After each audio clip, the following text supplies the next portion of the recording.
Innal hamdalillah nahmaduhu wa nasta'inuhu wa nastaghfiruh min shururi anfusina wa min sayyiati a'malina. Faman yahdihillahu fala mudhillalah wa may yudlil falan tajida lahu waliyyan mursyida. Asyhadu an la ilaha illallah wahdahu la syarikalah wa asyhadu anna Muhammadan abduhu wa rasuluhu la nabiyya ba'dahu. Innallaha wa malaikatahu yusalluna 'alan nabi ya ayyuhalladzina amanu sallu 'alaihi wa sallimu taslima. Allahumma salli wa sallim ala habibina Muhammad wa ala alihi wa sahbihi wa barik wa sallam. Wa qala Allah ta'ala fi kitabihil karim ya ayyuhalladzina amanu taqullaha wal tandur nafsum ma qaddamat lighad wattaqullah innallaha khabirum bima ta'malun. Sidang Jumat yang dirahmati Allah, sungguhnya setelah kita panjatkan puji dan syukur kehadirat Allah serta kita menguatkan syahadah kita dan juga kita bersalawat kepada Nabi Muhammad, junjungan kita, Nabi besar, tauladan kita, pimpinan kita Muhammad sallallahu alaihi wasallam. Kewajiban seorang khatib adalah mengingatkan diri sendiri dan sidang Jumat yang dirahmati oleh Allah untuk selalu menguatkan komitmen ketakwaan kita. Karena sesungguhnya dengan ketakwaan inilah Allah akan menilai kemuliaan kita di dunia dan di akhirat. Tidak ada kemuliaan seseorang di hadapan Allah karena nasabnya, karena darahnya dan sebagainya, tetapi yang kemuliaan itu pada hakikatnya adalah karena ketakwaan kita kepada Allah Subhanahu wa taala. Pada kesempatan kali ini khatib yang lemah ini, yang sehari-hari berkecimpung di bidang pendidikan, ingin mengingatkan juga dalam tema khatib, yaitu tema khutbah kali ini, yaitu mengutarakan mengenai bagaimana adab kita di dalam menuntut ilmu. Karena beberapa waktu terakhir ini dan juga karena kita melihat di televisi dan juga di beberapa media elektronik bagaimana suasana pendidikan kita bukan lagi agak ya, tapi sangat mengkhawatirkan. Bagaimana seorang guru misalnya melakukan perbuatan asusila kepada siswanya, rasanya tidak patut khatib sampaikan di sini. Tapi ada kemarin khatib baru mendapatkan sebuah buku yang sangat dimaksudkan dan memang menggelegar di dalam hati khatib ketika membacanya. Judul buku itu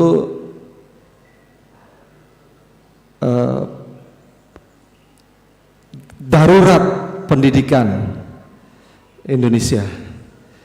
Buku itu ditulis oleh seorang sahabat khatib yang berpuluh-puluh tahun berkecimpung di bidang pendidikan, usianya jauh lebih senior dari saya. Dan sejak lulus S1, walaupun sama-sama di Teknik Kimia UI, tapi beliau beberapa tahun hanya bekerja di bidang teknik kimia hanya beberapa tahun, 2-3 tahun saja. Setelah itu menyumbangkan dirinya dalam bidang pendidikan hingga hari ini. Dan beliau sangat khawatir dengan kondisi. Di sisi lain kita lihat juga bagaimana guru-guru kita, kepala sekolah kita mengeluh bagaimana sistem pendidikan yang bergonta-ganti. Ala kulli hal itu membingungkan mereka. Dan ketika mereka bertanya kepada saya, dan ini tidak sekali bertanya, berkali-kali dalam kesempatan pertemuan mereka menanyakan, sambil beberapa kali di antara mereka ada yang sambil menangis. ini kitanya bingung, harus mengubah-ubah kurikulum dan sebagainya. Ini apa sebenarnya yang sedang terjadi? Jadi kekhawatiran ini luar biasa. Khatib berusaha menenangkan mereka, bagaimanapun juga mereka adalah guru-guru kita, adalah orang-orang yang berada di garis depan, yang mendidik anak-anak kita, walaupun bukan berarti kewajiban Bapak Ibu sekalian yang Muslim ini sebagai orang tua tidak berarti lepas ya tanggung jawab terhadap anak, tapi guru itu adalah orang-orang yang berada di garis depan. Khatib berusaha menenangkan dengan kalimat-kalimat yang sederhana. Ya berarti kalau gonta-ganti begitu berarti mereka tidak punya konsep, atau dengan kata lain mereka sedang bingung. Ya ibu, bapak jangan bingung juga, saya bilang gitu. Berusahalah memegang kembali ajaran Islam dan berusahalah menetapkan ajaran Islam tersebut, memasukkan atau menerapkan ajaran Islam dalam kurikulum-kurikulum yang Bapak Ibu kembangkan. Apapun yang terjadi di luar sana, tanggung jawab Bapak Ibu sekalian cuma satu, yaitu kepada Allah Subhanahu wa taala untuk menjalankan Islam, mendidik anak-anak ini untuk bisa menerapkan Islam. Tapi dalam kesempatan kali ini sidang Jumat rahimakumullah, khatib hanya mengambil satu saja, yaitu masalah adab dalam menuntut ilmu. Kenapa demikian? Selain karena tadi konsep yang tidak begitu jelas dalam pendidikan di tanah air, khatib juga melihat suasana dalam menuntut ilmu itu juga seperti tadi digambarkan di media massa itu ya. Di sisi lain, apakah kita yakin bahwa adab menuntut ilmu itu diajarkan ketika atau setiap saat ketika anak-anak kita menuntut ilmu? Jadi betapapun itu sudah diajarkan, rasanya perlu mengingatkan kembali karena begitu banyak yang bisa melalaikannya. Sidang Jumat rahimakumullah, khatib sendiri merasa perlu untuk berlindung kepada Allah karena membawakan materi yang bagi khatib sebenarnya terasa sangat berat, karena memang adab ini dinyatakan dalam ketika para imam besar semua menyepakati bahwa adab menuntut ilmu ini menjadi hal yang sangat penting. Bahkan pernah seorang Imam Malik rahimahullah berkata kepada seorang pemuda Quraisy, yang artinya pelajarilah adab sebelum mempelajari satu ilmu. Ada juga ungkapan bahasa Arab yang mengatakan bahwa pelajarilah adab sebelum ilmu, karena adab itu lebih utama, atau ada yang mengatakan fauqa, di atas ilmu itu sendiri. Memang agak unik ya ungkapan ini, karena kata-kata fauqa itu di atas segala ilmu gitu ya. Ada juga mengatakan sebelum ilmu. Padahal adab itu sendiri merupakan ilmu. Tetapi ilmu, kalau kita artikan itu berarti adab itu adalah ilmu yang sangat utama, yang sangat mendahului segala yang lain, sehingga para imam besar semuanya, Imam Malik, Imam Ahmad bin Hambal, Imam Syafi'i, dan semua ulama-ulama besar sepakat bahwa adab ini jauh lebih penting dari ilmu dan harus ditempatkan sebelum atau di atas ilmu. Bukan berarti ketika kita sudah belajar adab, sudah menerapkan adab, lalu kita belajar ilmu, lalu kita boleh tidak beradab lagi. Bukan berarti demikian. Dan itulah sebenarnya sekarang sedang terjadi. Ketika orang sudah tidak belajar adab, belajar ilmu, sepanjang jalannya dia melupakan adab. Ilmu tanpa adab hanya akan melahirkan orang-orang yang sombong. Di sisi lain, adab itu adalah kunci kita dalam mengamalkan ilmu secara benar dan dapat keberkahan. Karena tanpa adab, Allah tidak akan memberikan keberkahan dalam ilmuwan kita.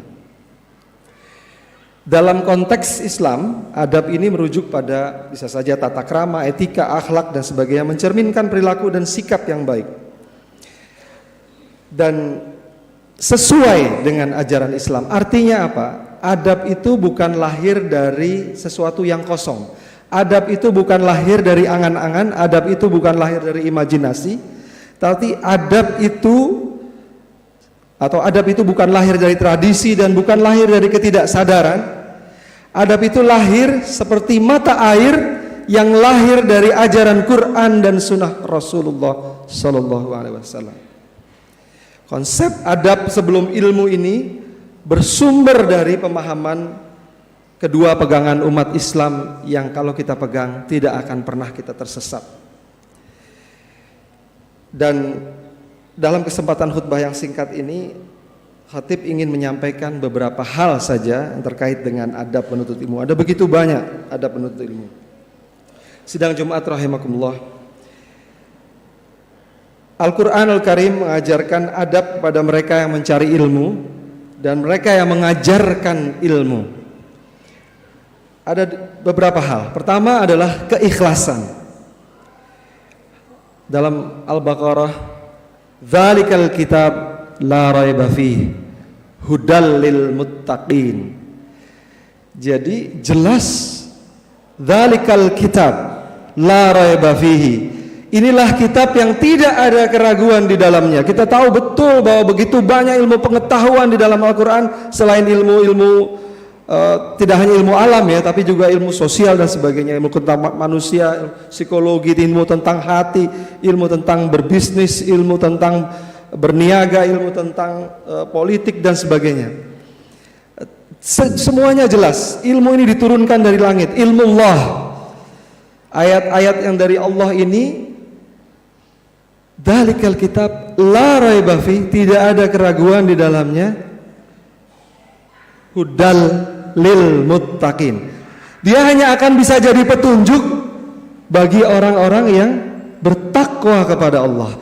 Jadi pertama kali yang perlu kita tempatkan ketika kita ingin mencari ilmu, apalagi ilmu itu dari Al-Quran dan Nabi besar tauladan kita Muhammad Sallallahu Alaihi Wasallam, adalah menghadirkan ketakwaan. Dan ketakwaan itu tidak bisa tidak, harus dilandasi pada keikhlasan. Kita menuntut ilmu ini tidak bisa tidak, semata-mata harus mencari keridhaan Allah Subhanahu wa taala. Sebab jika tidak, maka ilmu itu nantinya dalam perjalanannya bisa mengantarkan seseorang yang sudah merasa dirinya cukup ilmu menjadi orang-orang yang sombong. Sebagaimana yang kita lihat saat ini begitu banyak sekali. Atau ilmu itu dituntut untuk mencari pujian, sehingga menempelkan gelar untuk menunjukkan ilmu yang dimilikinya. Kalau tidak punya ilmu yang dimilikinya, kalau perlu dibeli gelarnya gitu. Nah, ini yang terjadi saat ini ya. Ini karena memang dasarnya sudah tidak beradab sebenarnya begitu. Jadi permasalahan beli gelar atau yang sejenis dengan itu sebenarnya harus dipandang sebagai permasalahan adab atau permasalahan peradaban dalam bentuk yang makronya. Kalau kita ikhlas dan kita bertakwa dan kita tahu bahwa pemilik ilmu itu adalah Allah Subhanahu wa taala dan ilmu yang hak itu dari Allah Subhanahu wa taala, maka betapa seharusnya seorang penuntut ilmu dan pengajar atau orang-orang yang menyampaikan ilmu, guru misalnya, dosen misalnya, itu harus menempatkan dirinya sebagai orang-orang yang rendah hati. Orang-orang yang rendah hati. Dia bahkan memuliakan guru atau orang yang mengantarkan ilmu kepadanya, termasuk dengan mendengarkan dengan baik. Bahkan para ulama mengatakan, menyampaikan di dalam ada ayat Al-Quran, Allah mengatakan, yarfa'illahu alladhina amanu minkum walladhina utul ilma darajat, dalam surat Al-Mujadalah ayat 11. Potongan ayatnya demikian ila akhir ayat, yang mengatakan bahwa artinya kurang dalam arti ayat tersebut adalah Allah akan meninggikan orang-orang yang beriman di antaramu dan orang-orang yang diberi ilmu pengetahuan beberapa derajat. Kalau saja Allah mengatakan Allah akan meninggikan derajat orang-orang yang beriman dan berilmu, maka mengapa kita sebagai orang yang sedang menuntut ilmu tidak bisa menghormati orang yang dimuliakan oleh Allah? Maka itulah seharusnya kita memandang posisi seorang ulama. Ulama adalah orang-orang yang warasatil anbiya, artinya mewarisi ilmu dari para nabi dan menyampaikannya, menjalankan tugas-tugas mulia dari nabi-nabi. Dalam surat Al-Kahfi, Musa berkata kepada Khidir, ayat 66, bolehkah aku mengikutimu agar engkau mengajarkan kepadaku ilmu yang benar di antara ilmu-ilmu yang telah diajarkan kepadamu. Saya merinding ya membaca ayat ini karena seorang nabi, Nabi Musa alaihissalam, yang pahit getir hidupnya sejak bayi begitu ya, dan menghadapi Fir'aun yang digambarkan dalam Al-Quran berkali-kali dalam beberapa ayat. Artinya Musa ini adalah salah satu nabi besar, nabi yang penuh dengan tauladan dalam hidupnya. Tetapi dengan rendah hati, karena itu perintah dari Allah untuk belajar kepada Nabi Khidir. Bolehkah aku mengikutimu? Minta izin lebih dahulu untuk menuntut ilmu, untuk belajar ilmu-ilmu yang benar. Jadi rendah hati itu menjadi sangat penting. Kedua, ikhlas. Kedua, rendah hati. Dan bahkan Allah mengancam, wala tamshi fil ardi marahan innaka lan takhriqal arda wa lan tablugha al jibal tula. Dan janganlah kamu berjalan di muka bumi ini dengan sombong, karena sesungguhnya kamu sekali-kali tidak dapat menembus bumi dan sekali-kali kamu tidak sampai setinggi gunung. Surat Al-Isra ayat 37.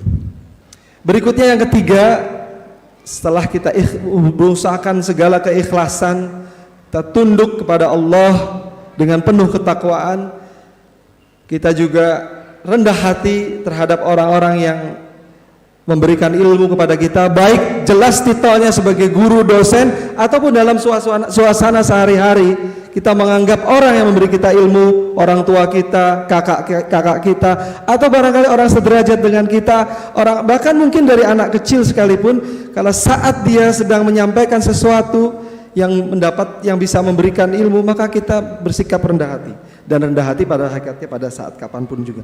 Berikutnya adalah sabar saat belajar. Dalam surat At-Taha dikatakan, yang artinya, dan katakanlah wahai Tuhanku, tambahkanlah kepadaku ilmu. Kesabaran ini juga berlaku untuk semua.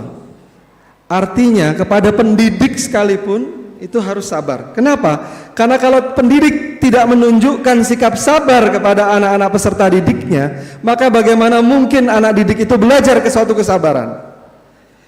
Tidak semua anak atau siswa punya kemampuan menyerap ilmu yang sama. Mungkin juga sebenarnya mereka cerdas, tetapi cara berpikirnya atau kecerdasannya yang berbeda-beda. Dalam ilmu psikologi misalnya dikenal ada gaya belajar auditorif, visual, kinetik, ataupun multimodal. Artinya mereka mengkombinasikan berbagai modal. Sama sekali bukan mereka itu bodoh, tetapi gaya belajarnya yang berbeda dan kecenderungan kecerdasannya yang berbeda. Dalam ungkapan lain dikatakan, jangan berharap ikan bisa memanjat pohon, kira-kira begitu. Atau jangan berharap burung bisa pandai berenang di laut. Artinya Allah ketika meninggikan ilmu, meninggikan derajat ilmu pengetahuan, kita menyadarkan diri kita akan mengantarkan orang-orang atau anak-anak yang lemah ini kepada suatu tingkat yang tinggi, dan itu balasannya sangat besar di hadapan Allah. Maka insya Allah kita akan sabar ketika kita menghadapi hal tersebut. Dan kita juga ingin meyakinkan bahwa perjuangan menyampaikan ilmu ini tidak mudah memang. Saking tidak mudahnya, Allah atau Rasulullah SAW bersabda, tidak ada seorang pun yang keluar untuk menuntut ilmu kecuali ia berada di jalan Allah hingga ia kembali. Hadis riwayat Tirmizi. Artinya apa? Orang yang sedang menuntut ilmu, apabila dia niatkan dengan ikhlas, maka seluruh perjalanannya betapapun ia jatuh dalam menuntut ilmu, itu adalah fi sabilillah, Dan kalau dia wafat, insya Allah diwafatkan dalam keadaan syahid. Jadi memang tidak mudah mengajar orang atau belajar itu sendiri. Dan juga ketika anak atau murid banyak bertanya, jangan diartikan dia kurang adab, sekalipun pertanyaannya kurang tepat atau tidak menyenangkan. Justru di saat itulah ia memerlukan contoh adab dari guru atau orang tua yang menjawab untuk memuaskan akal dan jiwanya. Berikutnya adab yang terakhir yang khatib sampaikan adalah berdoa. Karena betapa seringkali kita menghadapi tidak mudahnya, dan ini mungkin barangkali ada adik-adik mahasiswa atau ada adik siswa yang saat ini sedang belajar sungguh-sungguh, banyak mengalami kesulitan. Berdoalah kita kepada Allah dengan kesadaran bahwa ilmu itu milik Allah, dan kita mohon kepada Allah agar dibukakan jalan. Seorang pembelajar akan selalu menghadirkan Allah dan mewujudkannya dalam bentuk doa. Rasulullah SAW sendiri menganjurkan doa, ya Allah, aku memohon kepadamu ilmu yang bermanfaat, rizki yang baik, dan amal yang diterima. Barakallahu li wa lakum fil Qur'anil azim wa nafa'ani wa iyyakum bima fihi minal ayati wa dzikril hakim. Aqulu qouli hadza fastaghfirullah innallaha ghafurur rahim.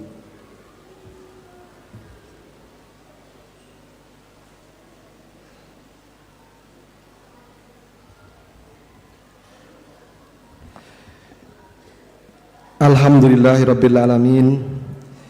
Hamdan yuafi ni'amah wa yukafi mazidah. Asyhadu an la ilaha illallah wahdahu la syarikalah wa asyhadu anna Muhammadan abduhu wa rasuluh. Allahumma shalli wa sallim ala habibina Muhammad wa ala alihi wa sahbihi wa barik wassalam. Sidang Jumat yang berbahagia, perkuatlah ketakwaan kita kepada Allah Subhanahu wa taala dan perbanyaklah kita mempelajari Al-Qur'an dan hadis-hadis atau sunnah Rasulullah agar kita selalu bisa dibentengi dengan ilmu-ilmu yang bermanfaat yang mengantarkan kita kepada harapan akan keridhaan Allah, harapan akan surganya, dan sekaligus juga takut akan azab atau siksa Allah yang sangat pedih. Dan itulah sesungguhnya hakikat ketakwaan kita. Mari kita tutup dengan bermunajat kepada Allah. Ya Rabbi lakal hamdu kama yanbaghi li jalali wajhika wa 'azimi sultanik. Raditu billahi rabba wa bil islami dina wa Muhammadin nabiyya wa rasula. Allahumma ighfir lil muslimina wal muslimat wal mu'minina wal mu'minat al ahya'i minhum wal amwat innaka sami'un qaribun mujibud da'wat. Rabbi zidni ilma warzuqni fahma waj'alni min ibadikas salihin. Ya Allah, berikanlah aku ilmu dan karunialah aku karuniakanlah kami dengan kemudahan memahami, dan jadikanlah kami termasuk hamba-hambamu yang saleh. Allahumma faqihni fid din. Ya Allah, berilah kami semua pemahaman yang mendalam tentang agama. Allahumma inni as'aluka ilman nafi'an wa rizqan tayyiban wa amalan mutaqabbalan. Ya Allah, aku mohon kepadamu ilmu yang bermanfaat, rizki yang baik, dan amal yang diterima. Rabbana atina fid dunya hasanah wa fil akhirati hasanah wa qina adzabannar. Amin amin ya rabbal alamin. Ibadallah, innallaha ya'muru bil adli wal ihsan wa ita'i dzil qurba wa yanha 'anil fahsya'i wal munkar wa baghi ya'idzukum la'allakum tadhakkarun wa la dzikrullahi akbar.